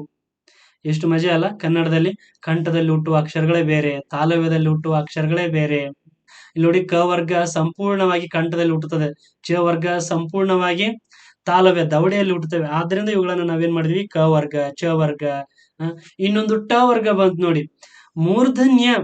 ಯಾವ ಅಕ್ಷರಗಳು ಮೂರ್ಧನ್ಯದ ಸಹಾಯದಿಂದ ಉಚ್ಚಾರಣೆ ಆಗ್ತಾವಲ್ಲ ಅಂತಹ ಅಕ್ಷರಗಳನ್ನ ನಾವು ಮೂರ್ಧನ್ಯಾಕ್ಷರಗಳು ಅಂತ ಕರೆದೆವು. ಮೂರ್ಧ್ಯ ಅಂದ್ರೆ ಬೇರೆ ಏನು ಅಲ್ಲ, ನಾಲಿಗೆಯ ಮೇಲ್ಭಾಗ. ಇಲ್ಲಿ ಕಾಣಿಸ್ತದಲ್ಲ, ಇದು ನಾಲಿಗೆ. ಈ ನಾಲಿಗೆಯ ಮೇಲ್ಭಾಗ, 2 ದವಡೆಯ ಮಧ್ಯದ ಭಾಗ. 2 ದವಡೆಯ ಮಧ್ಯದ ಭಾಗ. ಇದನ್ನ ನಾನು ಮೂರ್ಧನ್ಯ ಅಂತ ಹೇಳಿ ಕರಿತೇನೆ. ನಿಮ್ಮ ನಾಲಿಗೆಯ ಮೇಲ್ಭಾಗ ಅಥವಾ ಮೇಲ್ದವಡೆಯ ಮಧ್ಯದ ಭಾಗವನ್ನ ಮೂರ್ಧನ್ಯ ಅಂತ ಹೇಳಿ ಕರಿತೇವೆ. ಟಟ ಡಡನ್ ಅನ್ಬೇಕಾದಾಗ ನಾಲಿಗೆ ಏನ್ ಮಾಡ್ತದ, ಅಲ್ಲಿ ಹೊಡ್ಕೊಳ್ತದ ಅದು. ಆ ಭಾಗವನ್ನು ಹೋಗಿ ಮೇಲ್ಭಾಗವನ್ನ ಸ್ಪರ್ಶ ಮಾಡ್ತದೆ. ಅರ್ಥ ಆಯ್ತಾ? ಟ ಟ ಡ ಡಣ್ಣ ರು ರ ಶ ಳ ಈ ಅಕ್ಷರಗಳನ್ನ ಉಚ್ಚಾರಣೆ ಮಾಡಬೇಕಾದಾಗ ನಿಮ್ಮ ನಾಲಿಗೆ ಮೇಲಿನ ಮೂರ್ಧನ್ಯಕ್ಕೆ ಮೂರ್ಧೆಗೆ ಹೋಗಿ ಏನ್ ಮಾಡ್ತದ, ಸ್ಪರ್ಶ ಮಾಡ್ತದ, ಗಂಟೆ ಹೊಡಿತದ ಟನ್ ಟನ್ ಅಂತೇಳಿ. ಟ ಟ ಡ ಡಣ್ಣ ಎನ್ನುವಾಗ ನಾಲಿಗೆ ಮೇಲ್ಭಾಗವನ್ನ ಸ್ಪರ್ಶ ಮಾಡ್ತದೆ, ಅದನ್ನ ಮೂರ್ಧೆ ಅಂತ ಕರಿತೀವಿ. ಹಾಗಾಗಿ ಮೂರ್ಧನ್ಯದ ಸಹಾಯದಿಂದ ಉಚ್ಚಾರಣೆಯಾಗುವ ಅಕ್ಷರಗಳನ್ನ ಮೂರ್ಧನ್ಯ ಅಕ್ಷರಗಳು ಅಂತ ಹೇಳಿ ಕರಿತೇವೆ. ಇನ್ನೊಂದು ದಂತ್ಯ. ದಂತ ಅಂದ್ರೆ ಹಲ್ಲು. ದಂತ ಅಂದ್ರೆ ಏನು? ಹಲ್ಲು. ದಂತ ಅಂದ್ರೆ ಹಲ್ಲು. ಮೂರ್ಧನ್ಯ ಅಂದ್ರೆ ನಾಲಿಗೆಯ ಮೇಲ್ಭಾಗ. ನಾಲಿಗೆಯ ಮೇಲ್ಭಾಗ. ತಾಲವ್ಯ ಅಂದ್ರೆ ದವಡೆ. ತಾಲವ್ಯ ಅಂದ್ರೆ ದವಡೆ. ದಂತ ಅಂದ್ರೆ ಹಲ್ಲು. ನೋಡಿ, ಹಲ್ಲಿನ ಸಹಾಯದಿಂದ ಉಚ್ಚಾರಣೆಯಾಗುವ ಅಕ್ಷರಗಳು. ದಂತ ನೋಡಿ, ತತದನ ಎನ್ನುವಾಗ ನಿಮ್ಮ ನಾಲಿಗೆ ಮುಂದಿನ ಹಲ್ಲುಗಳಿಗೆ ತಾಗಿಕೊಳ್ತದೆ. ತ ತ ದ ದನ್ನ ಈ ನಾಲಿಗೆ ಇದೆಯಲ್ಲ, ತತದನ ಎನ್ನುವಾಗ ಮುಂದಿನ ಹಲ್ಲುಗಳಿಗೆ ಸ್ಪರ್ಶಿಸ್ತದೆ. ಆದ್ರಿಂದ ಇವುಗಳನ್ನ ನಾವು ದಂತ್ಯಾಕ್ಷರಗಳು ಅಂತ ಹೇಳಿ ಕರಿತೇವೆ. ಏನಂತ ಕರಿತೇವೆ? ದಂತ್ಯಾಕ್ಷರಗಳು. ತ ತ ದ ದನ್ನ ಲ ಸ.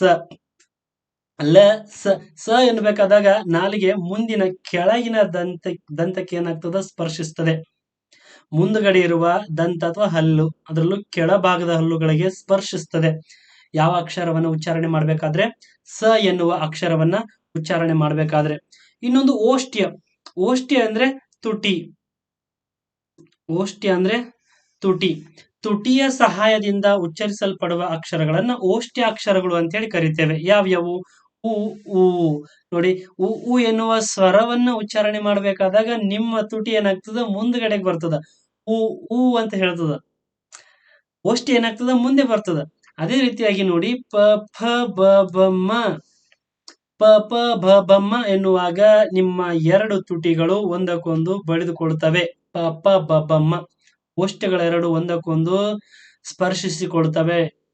ಆದ್ರಿಂದ ಓಷ್ಟ್ಯದ ಸಹಾಯದಿಂದ ಉಚ್ಚರಿಸಲ್ಪಡುವ ಅಕ್ಷರಗಳು ಓಷ್ಟ್ಯಾಕ್ಷರಗಳು. ಯಾವ್ಯಾವು? ಉ ಉ ಪ ಪ ಬ ಬಮ್ಮ. ತುಟಿಯ ಸಹಾಯ ಇಲ್ಲದೆ ಈ ಅಕ್ಷರಗಳನ್ನು ಉಚ್ಚಾರ ಮಾಡ್ಲಿಕ್ಕೆ ಪ್ರಯತ್ನಿಸ್ರಿ, ನೋಡೋಣ. ಸಾಧ್ಯವಾಗುತ್ತಾ? ಸಾಧ್ಯವೇ ಇಲ್ಲ. ಇನ್ನೊಂದು ನೋಡಿ, ಈ ಕೆಲವು ಅಕ್ಷರಗಳಿದಾವಲ್ಲ, ಎರಡೆರಡು ಧ್ವನ್ಯಾಂಗಗಳಲ್ಲಿ ಹುಟ್ಟುತ್ತವೆ. ಎರಡೆರಡು ಧ್ವನ್ಯಾಂಗಗಳ ಸಹಾಯ ತೆಗೆದುಕೊಂಡು ಹುಟ್ಟುತ್ತವೆ. ಯಾವ್ಯಾವು? ಉದಾಹರಣೆಗೆ ಕಂಠ ಮತ್ತು ತಾಲವ್ಯ. ಕಂಠ ಮತ್ತು ತಾಲವ್ಯ. ಕಂಠ ಅಂದ್ರೆ ನಿಮ್ಗೆ ಗೊತ್ತಿದೆ, ಈ ಭಾಗ ಇಲ್ಲಿದೆಯಲ್ಲ, ಈ ಭಾಗ. ತಾಲವ್ಯ ಅಂದ್ರೆ ದವಡೆ. ಈ ಭಾಗ ಮತ್ತು ದವಡೆಯ ಸಹಾಯದಿಂದ ಯಾವ ಅಕ್ಷರಗಳನ್ನು ಉಚ್ಚಾರಣೆ ಮಾಡ್ತೇವೆ? ಇಲ್ಲಿ ನೋಡಿ ಸ್ನೇಹಿತರೆ, ನಾಭಿಯಿಂದ ಹೊರಟಂತಹ ಉಸಿರು ಈ ಭಾಗದಲ್ಲಿ ತಡೆ ಹಿಡಿತದೆ. ಈ ಭಾಗದಲ್ಲಿ ತಡೆ ಹಿಡಿದಾಗ ನಿಮ್ಮ ನಾಲಿಗೆ ಮೇಲಿನ ಎರಡು ದವಡೆಗಳಿಗೆ ಸ್ಪರ್ಶಗೊಳ್ಳುತ್ತದೆ. ಎ ಎ ಐ. ಎ ಎ ಐ. ನೋಡ್ರಿ, ಎ ಅನ್ನುವಾಗ ಉಸಿರು ಇಲ್ಲಿಂದ ಹೊರಡ್ತು, ಆದ್ರೆ ನಾಲಿಗೆನ ಏನ್ ಮಾಡ್ತೀರಿ ನೀವು? ಮೇಲಿನ ಎರಡು ದವಡೆಗಳಿಗೆ ಸ್ಪರ್ಶಿಸಿಕೊಳ್ತೀರಿ. ಎ ಎ ಐ. ಎ ಎ ಐ ಅನ್ನುವಾಗ ಕಂಠಕ್ಕೆ ಸ್ಪರ್ಶಗೊಂಡು ಕಂಠದಿಂದ ಉಸಿರು ಹೊರಟು ನಾಲಿಗೆ ಮೇಲಿನ ಎರಡು ತಾಲವ್ಯಗಳಿಗೆ ದವಡೆಗಳಿಗೆ ಸ್ಪರ್ಶಗೊಳ್ತದೆ. ಆದ್ರಿಂದ ಈ ಅಕ್ಷರಗಳನ್ನ ಕಂಠ ತಾಲವ್ಯಗಳು ಅಥವಾ ಕಂಠ ತಾಲು ಅಕ್ಷರಗಳು ಅಂತ ಹೇಳಿ ಕರಿತೇವೆ. ಇನ್ನೊಂದು ಕಂಠ ಮತ್ತು ಓಷ್ಟ್ಯದ ಸಹಾಯದಿಂದ ಉಚ್ಚರಿಸಲ್ಪಡುವ ಅಕ್ಷರಗಳು. ಕಂಠದಿಂದ ಉಸಿರು ಹೊರಗೆ ಹೋಗ್ತದೆ, ಆದ್ರೆ ಮುಂದೆ ಏನ್ ಮಾಡ್ತದ, ಓಷ್ಟ್ಯ ಅವುಗಳನ್ನ ತಡೆ ಹಿಡಿತದ. ಓ ಓ ಅವು. ಇಲ್ಲಿ ಹೊರಟ ಉಸಿರು ಏಕಾಏಕಿಯಾಗಿ ಹೊರಗಡೆ ಬಿಡಂಗಿಲ್ಲ. ತುಟಿ ಏನಾಗ್ತದ, ಮುಂದೆ ಬಂದು ಊದಿಕೊಳ್ತದ. ಓಷ್ಟ್ಯ ಮುಂದೆ ಬಂದು ಊದಿಕೊಳ್ತದ. ಓ ಓ ಅವು. ಓ ಓ ಅವು. ಆದ್ರಿಂದ ಕಂಠ ಮತ್ತು ಓಷ್ಟ್ಯದ ಸಹಾಯದಿಂದ ಉಚ್ಚರಿಸಲ್ಪಡುವ ಅಕ್ಷರಗಳು ಇವು ಆಗಿರುವುದರಿಂದ ಇವುಗಳಿಗೆ ನಾವು ಕಂಠೋಷ್ಟ್ಯ ಅಕ್ಷರಗಳು ಅಂತ ಹೇಳಿ ಕರಿತೇವೆ.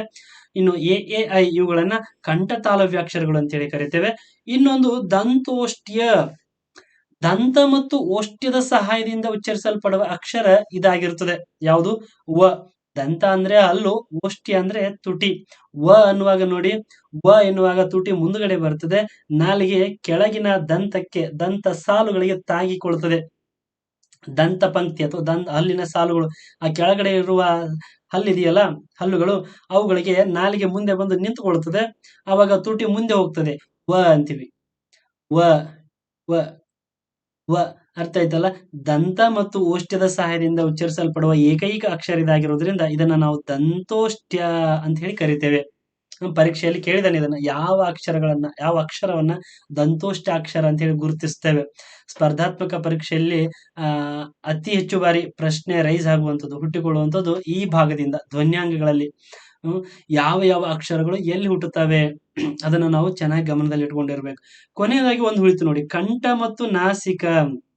ಬಹುಶಃ ನಾವು ಅನ್ನೋದನ್ನ ನಾವು ಅನುನಾಸಿಕ ಅಕ್ಷರಗಳು ಅಂತ ಹೇಳಿ ಕರಿತೇವೆ. ಇದರಲ್ಲಿ ಇನ್ನೊಂದು ಸೇರಿಸ್ಬೇಕು, ಅನುನಾಸಿಕ ಅಕ್ಷರಗಳು ಅಂತೇಳಿ. ನಾವು ವರ್ಗೀಯ ವ್ಯಂಜನಗಳಲ್ಲಿ ನೋಡಿದೇವಲ್ಲ, ಯಾವ ಅನುನಾಸಿಕ ಅಕ್ಷರಗಳು, ಞ ಞ, ನ ನ ಮ, ಞ ಞ ಣ ನ ಮ. ಈ ಅಕ್ಷರಗಳು ಅನುನಾಸಿಕ ಅಕ್ಷರಗಳು. ಅದ್ರ ಜೊತೆಗೆ ನಾಸಿಕದಲ್ಲಿ ಅನುಸ್ವಾರವು ಕೂಡ ಹುಟ್ಟುತ್ತದ. ಅಂದಾಗ ಏನ್ ಮಾಡ್ತದ, ಮ ಅನ್ನುವ ಪ್ರೊನೌನ್ಸ್ ಬರ್ತದೆ, ಅಲ್ಲಿ ಧ್ವನಿ ಬರ್ತದ. ಮ ಎನ್ನುವ ಪ್ರೊನೌನ್ಸ್ ಧ್ವನಿ ಬರ್ತದೆ. ಅದು ಕೂಡ ಎಲ್ಲಿಂದ ಬರ್ತದೆ, ನಾಸಿಕದ ಸಹಾಯದಿಂದಾನೇ ಉಚ್ಚಾರ ಆಗುವಂಥದ್ದು. ಆದ್ರೆ ಉಸಿರು ಎಲ್ಲಿಂದ ಹೋಗಿರ್ತದ, ಕಂಠದಿಂದ ಹೋಗಿರ್ತದ. ಹೆಚ್ಚು ಉಸಿರು ಹೋಗುವುದು ಕಂಠದಿಂದಾನೇ. ನಾವು ಧ್ವನ್ಯಾಂಗಗಳು ಅಂತ ಯಾಕೆ ಕರಿತೀವಿ ಅಂತ ನೋಡಿ, ಇಲ್ಲಿ ಎಷ್ಟು ಮಜಾ ಇದೆ. ಕನ್ನಡ ಅಕ್ಷರ ಹೊಟ್ಟೆಯಿಂದ ಹೋದಾಗ ಉಸಿರು ಇಲ್ಲಿ ಕಾಣಿಸ್ತದಲ್ಲ, ಇದನ್ನ ನಾವು ಕಿರಿನಾಲಿಗೆಯ ಕೆಳಭಾಗ ಅಂತ ಹೇಳಿ ಕರಿತೇವೆ. ಇದನ್ನ ಧ್ವನಿ ಪಟ್ಟಿಗೆಯ ಒಳ ಭಾಗ. ಈ ಧ್ವನಿ ಪಟ್ಟಿಗೆ ಅಂದ್ರೆ ಈ ಭಾಗದಲ್ಲಿ ನಾವು ಒಂದು ಕ್ಯಾಮ್ರಾ ಇಳಿ ಬಿಟ್ಟಾಗ ಈ ಭಾಗ ಏನ್ ಕಾಣಿಸ್ತದಲ್ಲ, ಈ ರೀತಿಯಾಗಿ ಕಾಣಿಸ್ತದೆ. ಇಲ್ಲೊಂದು ಚಿತ್ರ ಇದೆಯಲ್ಲ, ಈ ರೀತಿಯಾಗಿ. ಸ್ನೇಹಿತರೆ, ಇಲ್ಲಿ ನೋಡಿ, ಕಂಠ ಮತ್ತು ನಾಸಿಕದ ಸಹಾಯದಿಂದ ಉಚ್ಚಾರವಾಗುವಂತಹ ಅಕ್ಷರ ಅನುಸ್ವರ ಆಗಿರುವುದರಿಂದ ಇದನ್ನ ನಾವು ಕಂಠ ನಾಸಿಕ ಅಂತಾನು ಕರಿತೇವೆ. ಮತ್ತ ಕೆಲವೊಮ್ಮೆ ಏನ್ ಮಾಡ್ತಾನೆ, ಇದನ್ನ ಕಂಠದ ಸಹಾಯದಿಂದ ಉಚ್ಚಾರಣೆ ಮಾಡ್ತೀವಿ ಅಂತಾನು ಹೇಳ್ತಾನೆ. ನಿಮ್ಗೆ ಆಯ್ಕೆಗಳನ್ನ ಎರಡೂ ಕೊಡಂಗಿಲ್ಲ. ಸರ್, ನೀವು ಎರಡೂ ಹೇಳ್ತಾ ಇದ್ದೀರಿ, ಒಮ್ಮೆ ಕಂಠದಿಂದ ಉಚ್ಚಾರಣೆ ಆಗ್ತದ ಅನುಸ್ವಾರ ಅಂತ ಹೇಳ್ತೀರಿ, ಜೊತೆಗೆ ಕಂಠ ನಾಸಿಕ ಅಕ್ಷರ ಅಂತಾನು ಹೇಳ್ತೀರಿ. ಹೌದು, ಆದ್ರೆ ಎರಡೂ ಹೌದು. ನಿಮ್ಮ ಪರೀಕ್ಷೆಯಲ್ಲಿ ಎರಡೂ ಆಯ್ಕೆಗಳನ್ನ ಕೊಡುವುದಿಲ್ಲ. ಇದನ್ನ ಆಧುನಿಕ ವ್ಯಾಕರಣ ಶಾಸ್ತ್ರಜ್ಞರೇ ಸ್ಪಷ್ಟಪಡಿಸಿದ್ದಾರೆ. ಮತ್ತ ನಮ್ಮ ಕನ್ನಡ ಸಾಹಿತ್ಯ ಚರಿತ್ರೆಯ ಸಂಪುಟಗಳೇನಿದಾವಲ್ಲ, ನಮ್ಮ ಕನ್ನಡ ವ್ಯಾಕರಣ ದರ್ಪಣ, ಅದು ಅಥೆಂಟಿಕ್ ಆಗಿ ಬಂದಿರುವಂತದ್ದು. ಅದೇ ಪುಸ್ತಕದಲ್ಲಿ ಹೇಳಿರುವ ಹಾಗೆ, ಕರ್ನಾಟಕ ಸರ್ಕಾರದ ಅಧೀನದಲ್ಲಿ ಅಥೆಂಟಿಕ್ ಆಗಿ ಬಂದಿರುವಂತದ್ದು, ಅದೇ ಪುಸ್ತಕದಲ್ಲಿ ಹೇಳಿರುವ ಹಾಗೆ ಅನುಸ್ವರವನ್ನ ಕಂಠ ಅಕ್ಷರ ಅಂತಾನೂ ಕರೀತಾರೆ, ಕಂಠ ನಾಸಿಕ ಅಕ್ಷರ ಅಂತಾನೂ ಕರೀತಾರೆ. ಇದರಲ್ಲಿ ಯಾವುದೇ ರೀತಿಯ ಗೊಂದಲಗಳು ಬೇಡ. ಪರೀಕ್ಷೆಯಲ್ಲಿ ಎರಡು ಆಯ್ಕೆಗಳನ್ನ ಕೊಡುವುದಿಲ್ಲ. ಅನುಸ್ವಾರ ಇದು ಯಾವ ಧ್ವನ್ಯಾಂಗದಲ್ಲಿ ಹುಟ್ಟಿಕೊಳ್ಳುತ್ತದೆ ಅಂತ ಪ್ರಶ್ನೆ ಬಂದಾಗ ಒಂದು ಕಂಠ ಅಂತ ಕೊಡ್ತಾನೆ ಆಯ್ಕೆ, ಇಲ್ಲದಿದ್ರೆ ಕಂಠ ನಾಸಿಕ ಅಂತ ಹೇಳಿ ಕೊಡ್ತಾನೆ. ಎರಡು ಆಯ್ಕೆಗಳನ್ನ ಕೊಡ್ಲಿಕ್ಕೆ ಸಾಧ್ಯವಿಲ್ಲ. ಇನ್ನು ಮುಂದೆ ಹೋಗೋಣ. ಈ ಸ್ಪರ್ಧಾತ್ಮಕ ಪರೀಕ್ಷೆಗಳಲ್ಲಿ ಯಾವ ರೀತಿ ಪ್ರಶ್ನೆಗಳು ಬರ್ತವೆ? ಈ ಬಹು ಆಯ್ಕೆ ಮಾದರಿ ಪ್ರಶ್ನೆಗಳು ಬರ್ತದೆ ಸ್ಪರ್ಧಾತ್ಮಕ ಪರೀಕ್ಷೆಯಲ್ಲಿ, ಹೌದಾ? ಒಂದೊಂದೇ ಪ್ರಶ್ನೆಗಳನ್ನ ನಾವು ಚರ್ಚೆ ಮಾಡ್ತಾ ಹೋಗೋಣ ಅಂತ. ಸ್ವತಂತ್ರವಾಗಿ ಉಚ್ಚರಿಸಲ್ಪಡುವ ಅಕ್ಷರಗಳನ್ನ ಹೀಗೆಂದು ಕರೆಯುತ್ತೇವೆ. ಪ್ರಶ್ನೆ 1, ಸ್ವತಂತ್ರವಾಗಿ ಉಚ್ಚರಿಸಲ್ಪಡುವ ಅಕ್ಷರಗಳನ್ನು ಹೀಗೆಂದು ಕರೆಯುತ್ತೇವೆ. ನೋಡಿ, ಎಷ್ಟು ಸರಳವಾಗಿದೆ. ಸ್ವತಂತ್ರವಾಗಿ ಉಚ್ಚರಿಸಲ್ಪಡುವ ಅಕ್ಷರಗಳನ್ನು ಏನಂತ ಕರಿತೀವಿ? ಆಯ್ಕೆ ಎ ವ್ಯಂಜನಗಳು, ಆಯ್ಕೆ ಬಿ ಸ್ವರಗಳು, ಆಯ್ಕೆ ಸಿ ಯೋಗವಾಹಗಳು, ಆಯ್ಕೆ ಡಿ ಸಂಧ್ಯಾಕ್ಷರಗಳು. ಏನಂತ ಹೇಳಿ ಕರೀತೇವೆ? ಆಯ್ಕೆ ಬಿ ಸರಿಯಾದ ಉತ್ತರ. ಆಯ್ಕೆ ಬಿ ಸರಿಯಾದ ಉತ್ತರ. ಸ್ವತಂತ್ರವಾಗಿ ಉಚ್ಚರಿಸಲ್ಪಡುವ ಅಕ್ಷರಗಳನ್ನು ನಾವು ಸ್ವರಗಳು ಅಂತ ಕರಿತೇವೆ. ನಿಮಗೆ ಗೊತ್ತಿರುವ ಹಾಗೆ ಸ್ವರಗಳಲ್ಲಿ ಎಷ್ಟು ಭಾಗಗಳಿದಾವೆ? ಸ್ವರಗಳಲ್ಲಿ ನಾವು ಮತ್ತ ಎರಡು ಭಾಗಗಳನ್ನಾಗಿ ಮಾಡ್ತೇವೆ. ಸ್ಥೂಲವಾಗಿ ಎರಡು ಭಾಗಗಳು, ಒಂದು ಋಸ್ವ, ಇನ್ನೊಂದು ದೀರ್ಘ. ಒಂದು ಋಸ್ವ ಸ್ವರ, ಇನ್ನೊಂದು ದೀರ್ಘ ಸ್ವರ. ಹಾಗೆಯೇ ಉಚ್ಚಾರಣಾ ದೃಷ್ಟಿಯಿಂದ ನಾವು ಇನ್ನೊಂದು ವಿಧ ಮಾಡ್ತೇವೆ. ಅದು ಯಾವುದು? ಪ್ಲುತ ಸ್ವರ. ಯಾವುದು? ಪ್ಲುತ ಸ್ವರ. ವ್ಯಂಜನಗಳ ಸಂಖ್ಯೆ ಎಷ್ಟು? ವ್ಯಂಜನಗಳ ಸಂಖ್ಯೆ 34, 25 ಮತ್ತು 9. ಯೋಗವಾಹಗಳು ಯಾವ್ಯಾವು? ಒಂದು ಅನುಸ್ವರ, ಇನ್ನೊಂದು ವಿಸರ್ಗ. ಯೋಗವಾಹಗಳ ಸಂಖ್ಯೆ 2. ಯೋಗವಾಹಗಳ ಸಂಖ್ಯೆ 2. ಸಂಧ್ಯಾಕ್ಷರ ಅಂತ ಹೇಳಿ ನಾವು ಯಾವುದನ್ನ ಕರಿತೇವೆ? ಐ ಮತ್ತು ಅವು ಎನ್ನುವ ಅಕ್ಷರಗಳನ್ನ ಕರಿತೇವೆ. ಯಾವ್ಯಾವ ಅಕ್ಷರಗಳು ಸಂಧಿಸಿ ಸಂಧ್ಯಾಕ್ಷರಗಳಾಗ್ತವೆ? ಐ ಎನ್ನುವುದು ಅ ಮತ್ತು ಇ, ಅ ಮತ್ತು ಇ. ಅವು ಎನ್ನುವುದು ಅ ಮತ್ತು ಉ. ಇನ್ನು ಮುಂದಿನ ಪ್ರಶ್ನೆಗೆ ಹೋಗೋಣ.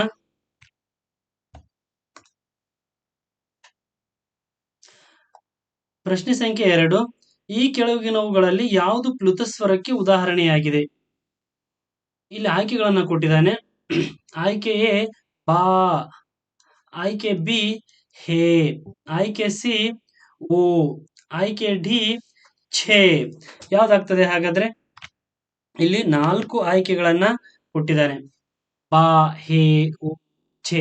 ಹಾಗಾದ್ರೆ ಯಾವುದು ಪ್ಲುತ ಸ್ವರಕ್ಕೆ ಉದಾಹರಣೆ ಆಗ್ತದೆ? ನಿಮ್ಗೆ ತಿಳಿದಿರುವಂತೆ ಪ್ಲುತ ಸ್ವರದ ಚಿಹ್ನೆ ಆಂಗ್ಲ ಭಾಷೆಯ ಸ್ಮಾಲ್ ಎಸ್ ಆಕಾರದಲ್ಲಿ ಇರ್ತದೆ. ಈ ಅಕ್ಷರವನ್ನ ನೀವೇನಾದ್ರೂ, ಈ ಸಿಂಬಲ್ ಏನಾದ್ರೂ ನೋಡಿದ್ರೆ ಅದನ್ನ ನೀವು ತಿಳ್ಕೊಳ್ಬೇಕು, ಇದು ಪ್ಲುತ ಸ್ವರ. ಇದನ್ನ ನಾವು ಇಲ್ಲಿ ದೀರ್ಘ ಸ್ವರವನ್ನ ಎಳೆದು ಉಚ್ಚಾರಣೆ ಮಾಡಬೇಕು. ಸರಿಯಾದ ಉತ್ತರ ಯಾವುದು? ಬಾ ಎನ್ನುವುದು ಸರಿಯಾದ ಉತ್ತರ ಆಗಿರ್ತದೆ. ಹೇ ಅನ್ನುವುದು ಏನಾಗಾದ್ರೆ? ಹೇ ಎನ್ನುವುದು ಇದು ಗುಣಿತಾಕ್ಷರ ಆಗ್ತದ. ಇಲ್ಲಿ ಹ ಎನ್ನುವ ವ್ಯಂಜನ ಇದೆ ಹಾಗೂ ಎ ಎನ್ನುವ ಸ್ವರ ಇದೆ. ಒಂದು ವ್ಯಂಜನಕ್ಕೆ ಒಂದು ಸ್ವರ ಸೇರಿ ಆಗುವ ಅಕ್ಷರವನ್ನು ನಾವು ಗುಣಿತಾಕ್ಷರ, ಅದನ್ನ 2ನೇ ಅಧ್ಯಾಯದಲ್ಲಿ ಅಭ್ಯಾಸ ಮಾಡ್ತೇವೆ. ಓ ಎನ್ನುವುದು ಸ್ವರ ಇದೆ. ಓ ಎನ್ನುವುದು ಎಂತ ಸ್ವರ? ಇಲ್ಲಿ ದೀರ್ಘ ಸ್ವರವಾಗಿದೆ. ಓ ಎನ್ನುವುದು ದೀರ್ಘ ಸ್ವರ. ಇನ್ನೊಂದು ಛೇ ಎನ್ನುವುದು ಗುಣಿತಾಕ್ಷರ ಇದೆ. ಸರಿಯಾದ ಉತ್ತರ ಯಾವುದು ಹಾಗಾದ್ರೆ? ಬಾ ಎನ್ನುವುದು ಪ್ಲುತ ಸ್ವರಕ್ಕೆ ಉದಾಹರಣೆಯಾಗಿದೆ. ಇನ್ನು ಮುಂದಿನ ಪ್ರಶ್ನೆಗೆ ಹೋಗೋಣ. ಪ್ರಶ್ನೆ ಸಂಖ್ಯೆ 3. ಕನ್ನಡದಲ್ಲಿ ಒಟ್ಟು ವರ್ಣಮಾಲೆಗಳು ಸಂಖ್ಯೆ ಎಷ್ಟು? ಅಥವಾ ಕನ್ನಡದಲ್ಲಿ ಒಟ್ಟು ಎಷ್ಟು ವರ್ಣಮಾಲೆ ಅಕ್ಷರಗಳಿದಾವೆ? ಎಷ್ಟಿದಾವೆ ಕನ್ನಡದಲ್ಲಿ ಒಟ್ಟು ವರ್ಣಮಾಲೆಗಳು? 49 ಇದಾವೆ. ಯಾವ್ಯಾವ ಅಂತ ಡಿವೈಡ್ ಮಾಡಿ. 13 ಸ್ವರಗಳು, 2 ಯೋಗವಾಹಗಳು, ಜೊತೆಗೆ 34 ವ್ಯಂಜನಾಕ್ಷರಗಳು. ಒಟ್ಟು 49 ಅಕ್ಷರಗಳಿದಾವೆ. 52 ಇಲ್ಲ, ತಪ್ಪು. ಮುಂದಿನ ಪ್ರಶ್ನೆಗೆ ಹೋಗೋಣ. ಪ್ರಶ್ನೆ ಸಂಖ್ಯೆ 4. ಕೆಳಗಿನವುಗಳಲ್ಲಿ ಯಾವುದು ಅವರ್ಗೀಯ ವ್ಯಂಜನಕ್ಕೆ ಉದಾಹರಣೆಯಾಗ್ತದೆ? ಅಥವಾ ಯಾವುದು ಈ ಕೆಳಗಿನವುಗಳಲ್ಲಿ ಅವರ್ಗೀಯ ವ್ಯಂಜನವಾಗಿದೆ? ಅವರ್ಗೀಯ ಅಂದ್ರೆ ಏನಿಲ್ಲಿ? ವರ್ಗಕ್ಕೆ ಸೇರದೇ ಇರುವಂತಹ ವ್ಯಂಜನ. ಕ ಎನ್ನುವುದು ವರ್ಗೀಯ ವ್ಯಂಜನ, ಚ ಎನ್ನುವುದು ವರ್ಗೀಯ ವ್ಯಂಜನ, ಟ ಅನ್ನುವುದು ವರ್ಗೀಯ ವ್ಯಂಜನ. ಹಾಗಾದ್ರೆ ಸರಿಯಾದ ಉತ್ತರ ಸಿ, ಆಯ್ಕೆ ಸಿ ಸರಿಯಾದ ಉತ್ತರ. ಯ ಎನ್ನುವುದು ಅವರ್ಗೀಯ ವ್ಯಂಜನ ಆಗ್ತದ. ಇದು ವರ್ಗಕ್ಕೆ ಸೇರುವುದಿಲ್ಲ. ಪ್ರಶ್ನೆ ಸಂಖ್ಯೆ 5. ಪ ಎನ್ನುವ ಅಕ್ಷರ ಯಾವ ಸ್ಥಾನದಲ್ಲಿ ಹುಟ್ಟುತ್ತದೆ? ಪ ಎನ್ನುವ ಅಕ್ಷರ ಯಾವ ಸ್ಥಾನದಲ್ಲಿ ಹುಟ್ಟುತ್ತದೆ? ಕಂಠದಲ್ಲಿ ಹುಟ್ಟುತ್ತದ, ತಾಲವ್ಯದಲ್ಲಿ ಹುಟ್ಟುತ್ತದ, ದಂತದಲ್ಲಿ ಹುಟ್ಟುತ್ತದ, ತುಟಿಯಲ್ಲಿ ಹುಟ್ಟುತ್ತದ? ಎಲ್ಲಿ ಹುಟ್ಟುತ್ತದೆ? ಪ ನೋಡಿ, ಉಚ್ಚಾರಣೆ ಮಾಡಿ ನೋಡಿ. ಪ ಅನ್ನುವಾಗ ಏನಾಗ್ತದೆ? ನಾವು ಓಷ್ಟ್ಯವನ್ನ ಬಳಸ್ತಾ ಇದ್ದೇವೆ. ಆದ್ರಿಂದ ಪ ಎನ್ನುವುದು ಓಷ್ಟ್ಯದ ಸಹಾಯದಿಂದ ಉಚ್ಚರಿಸಲ್ಪಡುವ ಅಕ್ಷರವಾದ್ದರಿಂದ ಅದು ಓಷ್ಟ್ಯ ಅಕ್ಷರ ಆಗಿದೆ. ಕಂಠಾಕ್ಷರದಲ್ಲಿ ಬರುವಂತಹ ವರ್ಗಗಳು ಯಾವ್ದು ಹೇಳಿ ನೋಡೋಣ. ಕ ವರ್ಗ ಕಂಠಾಕ್ಷರ, ಸಂಪೂರ್ಣವಾಗಿ ಕ ಕ ಗ ಗ ಅನ್ನೋದನ್ನ ನಾವು ಕಂಠದಲ್ಲಿ ಉಚ್ಚಾರಣೆ ಮಾಡ್ತೇವೆ. ತಾಲವ್ಯ ಅಂದ್ರೆ ದವಡೆಯಲ್ಲಿ ಯಾವ ವರ್ಗ ಉತ್ಪಾದನೆ ಆಗ್ತದೆ? ಚ ವರ್ಗ, ಚ ಚ ಜ ಜನ್ಯ. ದಂತ, ಹಲ್ಲಿನ ಸಹಾಯದಿಂದ ಉಚ್ಚರಿಸಲ್ಪಡುವ ವರ್ಗ ತ ವರ್ಗ, ತ ತ ದ ದನ್ನ. ಓಷ್ಟ್ಯ ಪ ಪ ಬ ಬ ಮ, ಪ ವರ್ಗ ಸಂಪೂರ್ಣವಾಗಿ ಎಲ್ಲಿ ಹುಟ್ಟುತ್ತದ? ಓಷ್ಟ್ಯದ ಸಹಾಯದಿಂದ ಉಚ್ಚಾರಣೆ ಮಾಡುವಂಥದ್ದು. ಪ್ರಶ್ನೆ ಸಂಖ್ಯೆ 6. ಈ ಕೆಳಗಿನವುಗಳಲ್ಲಿ ಯಾವುದು ಅನುನಾಸಿಕ ಅಕ್ಷರಗಳ ಗುಂಪನ್ನ ಗುರುತಿಸಿ? ನೋಡಿ, ಅನುನಾಸಿಕ ಅಕ್ಷರಗಳ ಗುಂಪು ಯಾವುದು ಅಂತ ಪ್ರಶ್ನೆ ಕೇಳಿದಾನೆ. ಆಯ್ಕೆ ಎ ಕ ಚ ಟ ತ ಪ, ಆಯ್ಕೆ ಬಿ ಘ ಝ ಢ ಧ ಭ, ಆಯ್ಕೆ ಸಿ ಞ ಞ ನ ನ ಮ, ಆಯ್ಕೆ ಡಿ ಆ ಈ ಎ ಐ ಎ ಓ, ಆ ಈ ಐ ಎ ಓ. ಯಾವ್ದು ಸರಿಯಾದ ಉತ್ತರ? ಪ್ರಶ್ನೆ ಅರ್ಥ ಮಾಡ್ಕೊಳ್ಳಿ. ಅನುನಾಸಿಕ ಅಕ್ಷರಗಳ ಗುಂಪು. ಅನುನಾಸಿಕ, ನಾಸಿಕ ಅಂದ್ರೆ ಮೂಗು, ನಾಸಿಕ ಅಂದ್ರೆ ಮೂಗು. ಯಾವ ಅಕ್ಷರಗಳನ್ನ ನಾವು ಮೂಗಿನ ಸಹಾಯದಿಂದ ಉಚ್ಚಾರಣೆ ಮಾಡ್ತೇವಲ್ಲ ಅಂತಹ ಅಕ್ಷರಗಳನ್ನ ಅನುನಾಸಿಕ ಅಕ್ಷರಗಳು ಅಂತ ಕರಿತೇವೆ. ಯಾವ್ದಾಗಾದ್ರೆ ಆಯ್ಕೆ ಸಿ ಸರಿಯಾದ ಉತ್ತರ. ಯ ನ ನ ಮ ಇವುಗಳನ್ನು ನಾವು ಅನುನಾಸಿಕ ಅಕ್ಷರಗಳಂತ ಹೇಳಿ ಕರಿತೇವೆ. ಹಾಗಾದ್ರೆ ಕಚಟತಪ ಅನ್ನೋದೇನು? ವರ್ಗೀಯ ವ್ಯಂಜನದಲ್ಲಿ ಬರ್ತದೆ ಸರ್. ವರ್ಗೀಯ ವ್ಯಂಜನದಲ್ಲಿ ಮತ್ತು ನಾವು 3 ಭಾಗಗಳನ್ನ ಮಾಡ್ತೇವಲ್ಲ, ಯಾವ್ಯಾವು? ಅಲ್ಪ ಪ್ರಾಣ, ಮಹಾಪ್ರಾಣ ಮತ್ತು ಅನುನಾಸಿಕ ಅಕ್ಷರಗಳು ಸರ್. ಹಾಗಾದ್ರೆ ಕಚಟತಪ ಅನ್ನೋದು ಯಾವ ವರ್ಗಕ್ಕೆ ಸೇರ್ತದೆ? ಅಲ್ಪ ಪ್ರಾಣ ವರ್ಗಕ್ಕೆ ಸೇರ್ತದೆ. ಈ ಅಕ್ಷರಗಳನ್ನ ಉಚ್ಚಾರಣೆ ಮಾಡ್ಬೇಕಾದಾಗ ನಾವೇನ್ ಮಾಡ್ತೀವಿ? ಕಡಿಮೆ ಪ್ರಮಾಣದ ಶಕ್ತಿಯನ್ನ ಬಳಕೆ ಮಾಡ್ತೇವೆ, ಅಲ್ಪ ಪ್ರಾಣವನ್ನ ಬಳಕೆ ಮಾಡ್ತೇವೆ. ಇನ್ನೊಂದು ನೋಡಿ, ಘ ಝ ಢ ಧ ಬ, ಈ ಅಕ್ಷರಗಳನ್ನ ಉಚ್ಚಾರಣೆ ಮಾಡ್ಬೇಕಾದಾಗ ನೋಡಿ ಜಾಸ್ತಿ ಶಕ್ತಿಯನ್ನ ಬಳಕೆ ಮಾಡ್ತೇವೆ. ಮಹಾಶಕ್ತಿಯನ್ನ ಬಳಕೆ ಮಾಡಿಕೊಳ್ತೇವೆ. ಮಹಾ ಅಂದ್ರೆ ಹೆಚ್ಚು, ಆದ್ದರಿಂದ ಇವುಗಳನ್ನು ನಾವು ಮಹಾಪ್ರಾಣಾಕ್ಷರಗಳು ಅಂತ ಹೇಳಿ ಕರಿತೇವೆ. ಯಾವನ್ನ ಘ, ಝ, ಢ, ಧ, ಭ ಈ ಅಕ್ಷರಗಳನ್ನ ಉಚ್ಚಾರಣೆ ಮಾಡಬೇಕಾದಾಗ ಮಹಾಶಕ್ತಿಯನ್ನ ಉಸಿರನ್ನ ಬಳಕೆ ಮಾಡ್ತೇವೆ. ಇನ್ನೊಂದು ಆ, ಈ, ಐ, ಎ, ಓ ಇಲ್ಲಿರುವುದೆಲ್ಲವೂ ಯಾವುವು? ಇಲ್ಲಿರುವಂತದ್ದು ಎಲ್ಲದೂ ಸರ್ ಸ್ವರ ಎನ್ನುವ ಭಾಗಕ್ಕೆ ಸೇರ್ಪಡೆಗೊಳ್ತವೆ ಸರ್. ಸ್ವರದಲ್ಲಿ ನಾವು ಭಾಗಗಳನ್ನ ಮಾಡ್ಕೊಳ್ಳೋಣವಾ? ಆಗ್ಬಹುದು, ಮಾಡ್ಕೊಳ್ಳೋಣ. ಯಾವ್ಯಾವ ಭಾಗಗಳನ್ನ ಮಾಡೋಣ? ಮೊದಲಿಗೆ ಆ ಮತ್ತು ಈ ಅನ್ನೋದೇನಿಲ್ಲಿ? ಆ ಮತ್ತು ಈ ಅನ್ನೋದು ಸರ್ ದೀರ್ಘ ಸ್ವರ. ಯಾವ ಸ್ವರಕ್ಕೆ ಉದಾಹರಣೆ ಆಗ್ತವೆ ಇವು? ದೀರ್ಘ ಸ್ವರಗಳಿಗೆ ಉದಾಹರಣೆ ಆಗ್ತವೆ. ಇನ್ನೊಂದು ಎ ಮತ್ತು ಐ ಇದೆಯಲ್ಲ ಸರ್, ಎ ಮತ್ತು ಓ ಇದೆಯಲ್ಲ, ಎ ಮತ್ತು ಓ, ಎ ಮತ್ತು ಓ ಎನ್ನುವುದು ಯಾವುದಕ್ಕೆ ಉದಾಹರಣೆ ಆಗ್ತದ? ಹ್ರಸ್ವ ಸ್ವರ, ಹ್ರಸ್ವ ಸ್ವರ. ಸರ್ ಇನ್ನೊಂದು ಉಳಿತು ಅಲ್ಲಿ ಐ ಅನ್ನೋದು. ಐ ಅನ್ನೋದು ಏನಾಗಾದ್ರೆ?